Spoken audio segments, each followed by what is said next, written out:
चामुंडा माता आदिशक्ति पार्वती का ही एक रूप है। माता का नाम चामुंडा पने के पीछे एक कथा प्रचलित है। दुर्गा सप्तशती में माता के नाम की उत्पत्ति कथा वर्णित है। हजारों वर्ष पूर्व दुर्गा सप्तशती नामक देवी महात्म्य के अनुसार धरती पर शुंभ और निशुंभ नामक दो दानवों का राज था। उनके द्वारा धरती व स्वर्ग पर काफी अत्याचार किया गया, जिसके फलस्वरूप देवताओं व मनुष्यों ने हिमालय में जाकर देवी भगवती की आराधना की, लेकिन स्तुति में किसी भी देवी का नाम नहीं लिया। इसके पश्चात शंकर जी की पत्नी मां पार्वती वहां मानसरोवर पर स्नान करने आई। उन्होंने देवताओं से पूछा कि किसकी आराधना कर रहे हो। तब देवता तो मौन हो गए।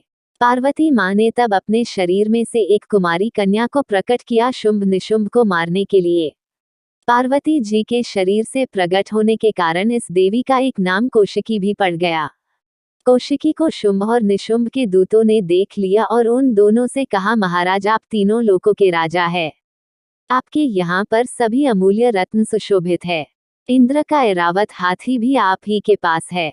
इस कारण आपके पास ऐसी दिव्य और आकर्षक नारी भी होनी चाहिए जो कि तीनों लोकों में सर्वसुंदर है।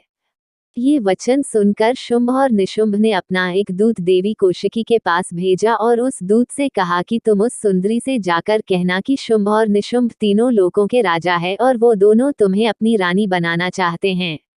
ये सुन दूत माता कौशिकी के पास गया और दोनों दैत्यों द्वारा कहे गए वचन माता को सुना दिए। माता ने कहा, मैं मानती हूँ कि शुंभ और निशुंभ दोनों ही महान बलशाली है, परंतु मैं एक प्रण ले चुकी हूँ कि जो व्यक्ति मुझे युद्ध में हरा देगा मैं उसी से विवाह करूंगी।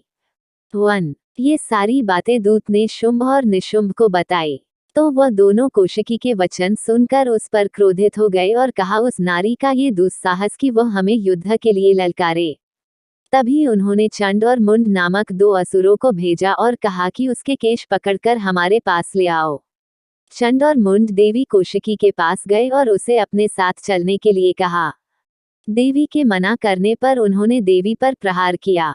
तब देवी कौशिकी ने अपने आज्ञा चक्र भरी कुटीत ललाट से अपना एक और स्वरूप काली रूप धारण कर लिया और असुरों का उद्धार करके चंड और मुंड को अपने निजधाम पहुंचा दिया। उन दोनों असुरों को मारने के कारण माता का नाम चामुंडा पड़ गया। आध्यात्म में चंड प्रवृत्ति और मुंड निवृत्ति का नाम है और मां भगवती प्रवृत्ति और निवृत्ति दोनों से जीव छुड़ाती है और मोक्ष कर देती है, इसलिए जगदम्बा का नाम चामुंडा पड़ा।